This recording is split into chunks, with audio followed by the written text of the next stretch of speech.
Jean-Marie Serroni, à la lecture des différents programmes, est-ce qu'il y a vraiment des idées emblématiques de chaque programme que vous avez retenu? Alors effectivement, quand on regarde le programme de Marine Le Pen, trois idées emblématiques, hein. C'est le fait de passer d'une politique agricole commune à une politique française au niveau des aides, hein, que les aides européennes soient décidées par la France. La deuxième idée, c'est d'interdire les importations de produits qui ne respectent pas nos normes de production. Et la troisième idée, c'est cette prime de pouvoir d'achat pour les revenus inférieurs à 1 500 euros. Donc voilà, trois mesures un peu phares.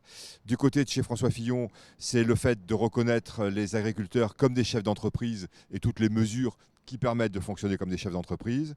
C'est le fait de dire j'abolirai toutes les normes non européennes par ordonnance, donc instantanément.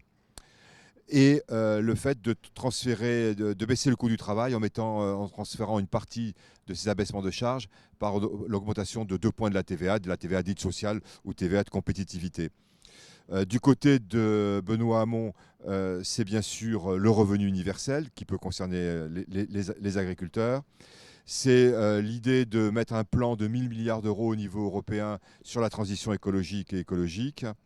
Et c'est aussi l'idée de sortir l'agriculture des négociations internationales.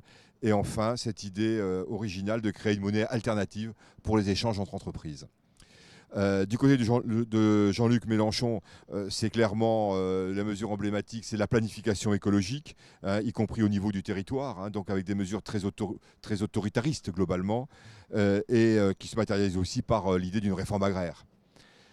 Du côté d'Emmanuel Macron, c'est le plan d'avenir de 5 milliards d'euros d'investissement. C'est l'idée de dire, en gros, du prix, pas des aides.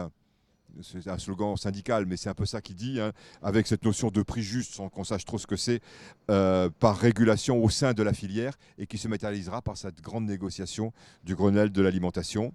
C'est l'idée d'ouvrir des droits au chômage pour les agriculteurs. Donc ça, c'est également une dimension assez originale dans ces mesures. Et enfin, plus réduit, mais très emblématique, d'interdire de mélanger vente et conseil des produits phytosanitaires. Donc on voit qu'il y a des mesures assez clivantes et assez emblématiques dans chacun des programmes. Jean-Marie Serroni, merci pour les points clés, parce qu'on le sait, effectivement, le premier tour approche. Alors on le rappellera jamais assez, si les hommes politiques étaient vraiment sérieux, ils s'intéresseraient beaucoup plus à l'agriculture.